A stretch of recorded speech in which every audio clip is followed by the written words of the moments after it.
O casal é encontrado morto em motel de São José. Polícia divulga resultados dos laudos necroscópicos feitos nos corpos do policial militar e da esposa dele, achados mortos em uma banheira. O emprego em Santa Catarina. Estado fecha o segundo trimestre do ano com a menor taxa de desemprego do Brasil e a menor da série histórica do IBGE. O mercado imobiliário catarinense. Mercado imobiliário em constante crescimento alerta para o consumidor ficar atento aos golpes. Futebol. Confira os detalhes dos jogos de Chapecoense, Brusque e Figueirense na rodada do fim de semana do Campeonato Brasileiro. Os 150 anos da imigração italiana em Santa Catarina. Veja como foi o espetáculo do grupo de Treviso, que lotou o Teatro Álvaro de Carvalho, na capital.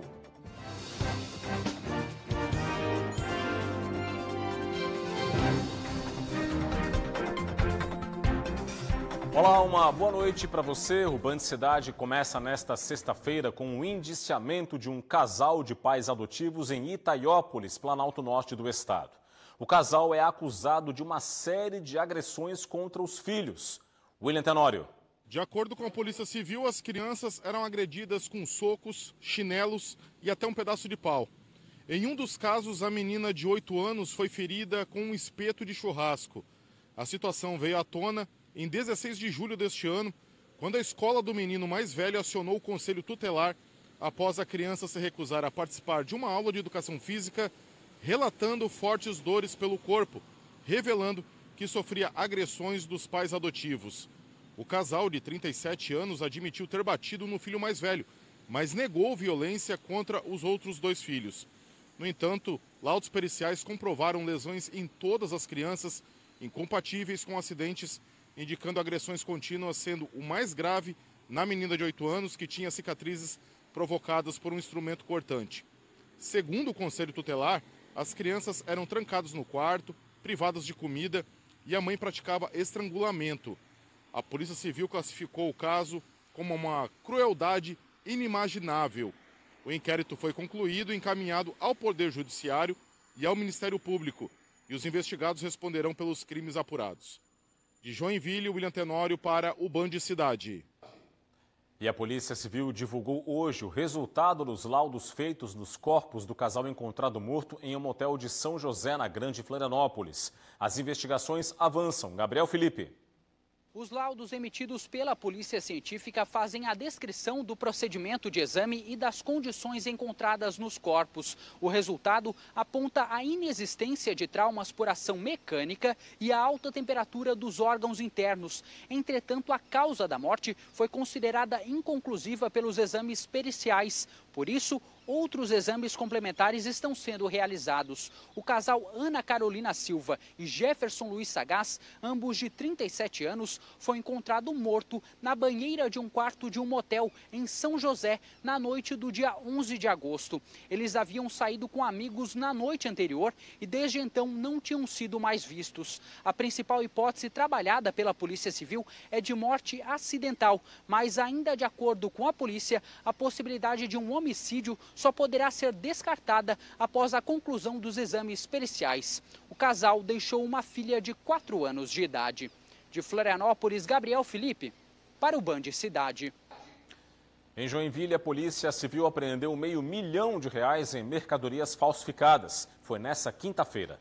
A apreensão foi feita pela Delegacia de Investigação de Crimes Ambientais e contra as Relações de Consumo da DEIC. Foram fiscalizados estabelecimentos comerciais no centro de Joinville, o que resultou na apreensão de cerca de 10 mil produtos falsificados. Entre os itens recolhidos estão fones de ouvido, capas de celular e cabos de carregamento. A ação da polícia foi para combater a distribuição de produtos falsificados de marcas como Apple, Motorola e Samsung. Os suspeitos vão responder por crimes contra a propriedade imaterial, crimes contra as relações de consumo e contra a ordem tributária. As penas variam de 2 a 5 anos de reclusão, além de multa.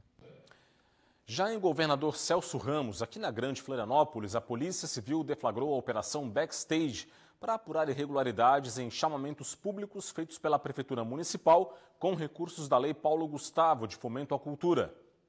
Foram cumpridos 5 mandados de busca e apreensão em endereços ligados aos investigados e na Prefeitura de Governador Celso Ramos. Os alvos são o casal Thales Alves e Maria Eduarda Soares Alves. Tales, que foi diretor de comunicação da Prefeitura de Governador Celso Ramos, foi selecionado para 4 projetos no edital 24 de 2023. A esposa recebeu 2 projetos no mesmo edital. Em 2024, o casal voltou a ser contemplado com propostas semelhantes, o que reforçou a suspeita de direcionamento. Também são apuradas suspeitas de falta de publicização dos editais para favorecer o casal. Além do casal, o então secretário de Cultura, Esporte e Lazer, Felipe da Silva, também é investigado. Foram apreendidos documentos e equipamentos eletrônicos que vão passar por perícia. E 2 homens morreram em um confronto com policiais militares no sul da ilha, aqui na capital. O caso ocorreu no bairro Ribeirão da Ilha, após os criminosos terem roubado uma caminhonete. A polícia militar foi acionada e iniciou a perseguição. Os criminosos atiraram contra os policiais que revidaram. A perseguição foi até o trevo do Erasmo, quando o carro bateu em uma viatura. Os suspeitos seguiram para o matagal e confrontaram novamente os policiais. 2 morreram e 1 foi preso. 2 pistolas foram apreendidas. A seguir no Band Cidade, o comentário de Cláudio Prisco Paraíso. Tem também o crescimento do mercado imobiliário, o que alerta para a possível ocorrência de golpes. E veja ainda, Santa Catarina fecha o segundo semestre do ano com a menor taxa de desemprego do país e a menor da série histórica para o estado, feita pelo IBGE.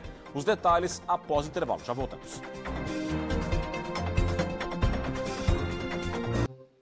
Estamos de volta com o Band Cidade para falar de política. É hora de Cláudio Prisco Paraíso aqui no Jornal. Olá, Prisco. Boa noite para você. Boa noite, Rodrigo. Transição na Federação das Indústrias de Santa Catarina, que nos últimos 35 anos teve 5 presidentes, com mandato de 7 anos. Na verdade, 2 mandatos, com direito à reeleição. E na sexta-feira passada tomou posse Gilberto Seleme, que recebeu de Mário Aguiar. Veja que na Federação das Indústrias de Santa Catarina, o vice é sempre quem assume, ou seja, já está familiarizado com os desafios da entidade. Próximo telão. Aqui foi a reunião que marcou, via Assembleia, online, que marcou a mudança de comando na federação. Próximo telão. Aqui nós temos a gestão de Mário Aguiar, que foi uma das melhores dos últimos tempos. Nesses 7 anos, 1,5 bilhão de investimento global. E veja só, com destaque para a educação, até para preparar a formação da mão de obra, e também inovação, saúde e segurança do trabalhador. Próximo telão. Também destaque na área tecnológica, justamente para aumentar a competitividade e também a produtividade. Próximo telão. Veja só, quando Mário Aguiar assumiu, a Fiesc tinha o 5º orçamento entre todas as federações do país. Hoje é a 2ª, ultrapassando, inclusive, Minas Gerais e Rio de Janeiro, só atrás da Fiesp de São Paulo. 2 bilhões e 170 milhões foi o orçamento da Fiesc no ano passado. Veja que, se olharmos os 10 maiores municípios catarinenses, apenas Joinville, Blumenau, Florianópolis e Itajaí ficam acima. Chapecó, na mesma base da Fiesc. Palhoça, Criciúma, São José, Jaraguá e Brusque já ficam abaixo. Veja a importância da Federação das Indústrias de Santa Catarina para a economia, de uma maneira geral, do Estado. Próximo telão. E aqui nós temos as 6 regiões de Santa Catarina. Já tivemos, ao longo da história da Fiesc, presidentes do Planalto, do Vale, do Norte, região de Mário Aguiar, e também do Leste, aqui a Grande Florianópolis. Faltava o Oeste, que é justamente a região de Seleme, Caçador, e agora fica faltando apenas a região sul para completar o mapa catarinense. Próximo telão. E aí, semana cheia para Gilberto Seleme. Ele participou de uma conversa com o Fórum Parlamentar Catarinense tratando das exportações de Santa Catarina diante do tarifaço do governo Trump. Próximo telão. Esteve também com os trabalhadores da indústria discutindo o mesmo tema. Próximo telão. E, finalmente, com o próprio governador Jorginho Melo, que na quarta-feira foi lá e apresentou uma série de medidas, que são medidas resultantes de um trabalho conjunto entre a Secretaria da Fazenda e a Federação das Indústrias. Próximo telão. E aqui nós temos os três. Jorginho Melo fortaleceu muito a gestão de Mário Aguiar, ali com Gilberto Seleme. Próximo telão e último. Talvez por isso Jorginho Melo esteja querendo trazer Mário Aguiar para o governo, para comandar a Investe Santa Catarina. Mário Aguiar pediu 40 dias para responder. Indiscutivelmente, se aceitar, o colegiado de Jorginho Melo ganha peso e dimensão. É com você, Rodrigo. Obrigado, Prisco. A Prefeitura de Palhoça, na Grande Florianópolis, implantou um novo sistema totalmente digital para a abertura de empresas. Abrir uma empresa costuma ser sinônimo de papelada, fila de espera, burocracia. Mas, para o Jefferson, que é contador, o processo para a abertura de uma nova empresa foi bem diferente. Em pouco tempo, ele já estava com tudo pronto para começar a trabalhar. Hoje em dia, a gente consegue fazer isso em mais ou menos umas 2 horas. Então, é algo que mudou totalmente o processo que era antigamente, e eu passei por todos esses processos, e hoje a gente tem uma facilidade muito grande, principalmente aqui no município de Palhoça, com toda essa mudança e essa automação que eles fizeram aqui no município. Palhoça agora é uma das cidades mais rápidas do Brasil para abrir empresa. Com um sistema digital e integração entre os setores, um processo que antes levava dias, agora é feito em menos de 30 minutos. Tudo é feito online, da entrada dos dados à emissão de nota fiscal e alvará. O pagamento de taxas pode ser feito por Pix e o empresário já começa a operar na hora. A fiscalização vem depois, para checar se está tudo certo. A ideia é desburocratizar os procedimentos e trazer autonomia ao empresário para que ele inicie o seu negócio sem a necessidade daquele aval prévio da Prefeitura, podendo ele executar suas atividades de forma mais dinâmica, objetiva e muito mais proeminente dentro da nossa cidade. Santa Catarina tem a menor taxa de desemprego do país e a menor da série histórica do IBGE para o estado. Os dados foram divulgados hoje pelo Instituto e estão aqui no nosso telão. Vamos a eles. Começamos pela taxa de desocupação, o desemprego propriamente dito. No segundo trimestre deste ano, a taxa catarinense ficou em 2,2%, foi a menor do país e também a menor da série histórica. O indicador foi 0,8 ponto percentual menor do que o do primeiro trimestre. E a taxa catarinense ficou à frente, então, das taxas de Rondônia, Mato Grosso do Sul e de Minas Gerais, as que vêm na sequência.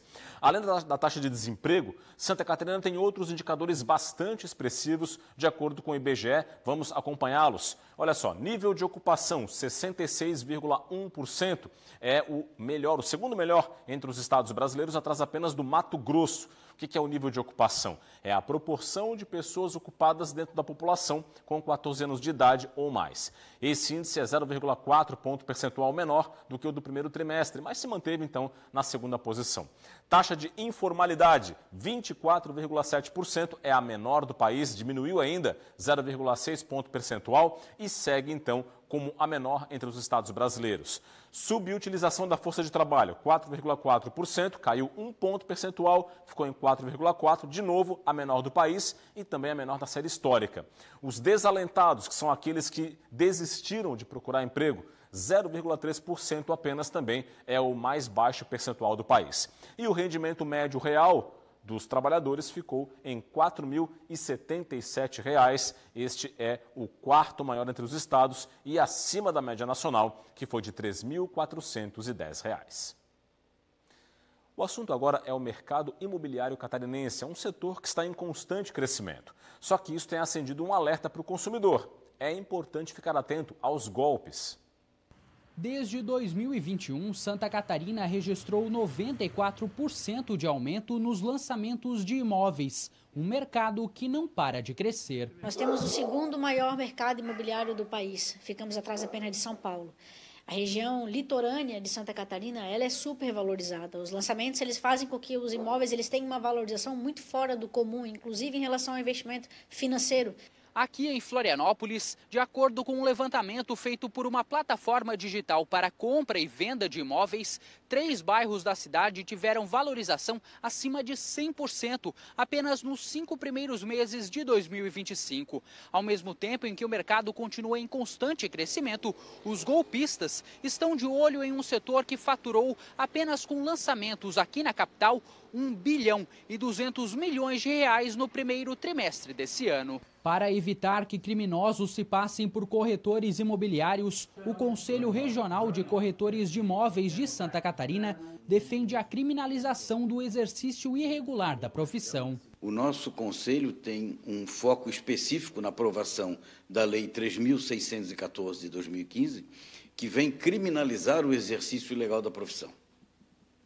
E isso é fundamental para que a gente possa realmente penalizar, né, quem pratica a atividade imobiliária sem estar devidamente credenciado, causando prejuízos para a sociedade. Independentemente da aprovação de uma legislação nesse sentido, o Conselho atua dia a dia para qualificar corretores devidamente registrados no CRECI. Nós queremos profissionais com um atendimento com excelência, né? Ou seja, excelência profissional. Para isso, nós temos um programa importante de treinamento, de cursos, de educação, ou seja, capacitar os profissionais para mantermos um mercado imobiliário saudável e rentável. A seguir, os destaques do esporte com a rodada no fim de semana das séries B e C do Campeonato Brasileiro. E veja também como foi a apresentação do grupo italiano de Treviso, que lotou o Teatro Álvaro de Carvalho no evento que celebrou os 150 anos da imigração italiana em Santa Catarina. Os detalhes após o intervalo, eu volto já já.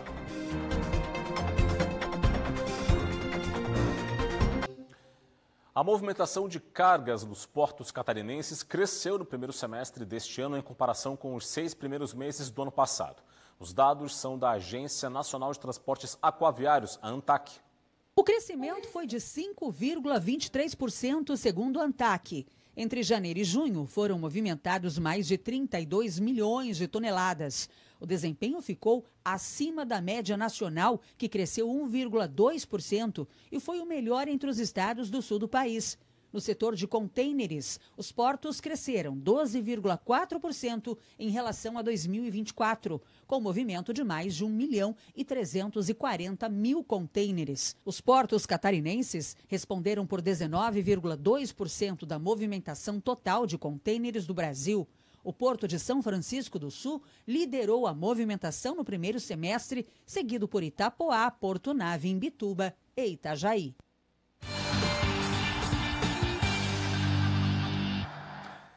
Série B do Campeonato Brasileiro, só um representante catarinense entra em campo neste fim de semana. É a Chapecoense, que encara o Paysandu em casa para se manter dentro do G4. Para enfrentar o time paraense em casa, o técnico Gilmar Dalpozo vai poder contar com o retorno do meia Giovanni Augusto, recuperado de lesão. Por outro lado, o treinador vai ter os desfalques do zagueiro Vitor Caetano e do meia Márcio Júnior, os dois lesionados. A Chapecoense vive um bom momento na Série B do Campeonato Brasileiro. A equipe é a 4ª colocada na competição, com 34 pontos somados. Vencer na rodada significa a manutenção no grupo dos 4 melhores do campeonato. Chapecoense e Paysandu se enfrentam neste domingo, às 4h da tarde, na Arena Condá. Já pela Série C deste fim de semana tem a 17ª rodada da primeira fase, a antepenúltima. O Brusque tem duelo dentro de casa diante do Londrina. A vitória vale a manutenção no grupo dos 8 melhores que se classificam para a segunda fase. Para o jogo deste domingo, o técnico Bernardo Franco tem retornos importantes ao time titular. Os meias Biel e Alex Paulino, o zagueiro Roberto e o lateral direito Matheus Pivô cumpriram suspensão e voltam a ficar à disposição para a comissão técnica. O atacante Ude Clinton também está à disposição para o jogo. Apesar de estar na 7ª posição com 22 pontos e dentro do G8, o Brusque não vence há 4 partidas como mandante, com 2 derrotas e 2 empates. Vencer é fundamental para a equipe permanecer no grupo dos 8 melhores. Libertadores. Brusque e Londrina se enfrentam neste domingo, às 4h30 da tarde, no estádio Augusto Bauer. No mesmo horário, o Figueirense, agora com um novo treinador, encara o São Bernardo fora de casa. A vitória é fundamental na luta para escapar da zona do rebaixamento. A partida vai marcar a estreia do técnico Hélio Cizenando no comando do Figueirense. E o novo treinador vai ter que administrar desfalques para o duelo contra o time paulista. Suspensos pelo terceiro cartão amarelo, o atacante Nicolas e o meia João Lucas estão fora da partida. O meia Rafael Longini, com desconforto muscular, é dúvida. Sem vencer a 5 jogos, o Figueirense ocupa a 17ª posição, com 17 pontos, e está na zona do rebaixamento. São Bernardo e Figueirense se enfrentam neste domingo, às 4h30 da tarde, no estádio 1º de Maio, em São Bernardo do Campo, interior paulista. A gente fala agora sobre os 150 anos da imigração italiana em Santa Catarina. Uma noite de celebração e de cultura, marcada por uma apresentação especial do grupo folclórico de Treviso, na Itália, lotou o Teatro Álvaro de Carvalho, aqui na capital. Acompanhe. Vestidos com trajes típicos italianos, esse grupo vindo direto do país europeu realizou uma apresentação cultural única na capital catarinense. A gente está recebendo esse ano como convidados especiais esse grupo que vem da cidade de Montebelluna, na província de Treviso, região Vêneto, né? O nordeste da Itália. A grande parte dos imigrantes que vieram para Santa Catarina, dos imigrantes italianos, vêm dessa região do Vêneto. Talvez 70% dos nossos imigrantes italianos venham dessa região do Vêneto. E a gente cultiva ainda muito as tradições, que os nossos grupos folclóricos aqui cultivam, basicamente é o que se cultiva na Itália.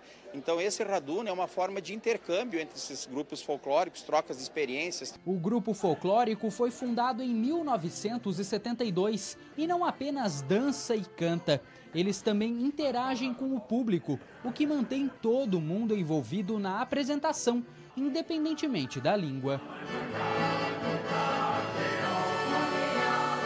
Os integrantes do grupo deixam claro a empolgação de levar as tradições italianas para fora do país. A Gerarda, que é a coordenadora, afirma que dança há mais de 50 anos e é a segunda vez que vem ao Brasil para se apresentar.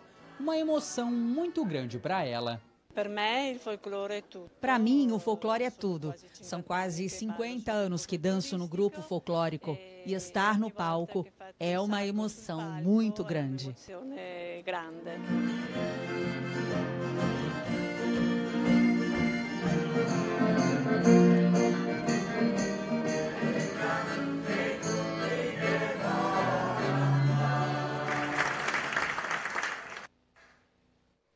E é isso, esse foi o Band Cidade desta sexta-feira. Reveja todo o nosso conteúdo no portal TVBV Online. O QR Code já está na sua tela. Vem aí as notícias do Brasil e do mundo no Jornal da Band. Para você de casa, um forte abraço. Muito obrigado pela audiência ao longo de toda a semana. Boa noite, bom fim de semana e a gente se vê aqui na segunda-feira. Tchau, tchau.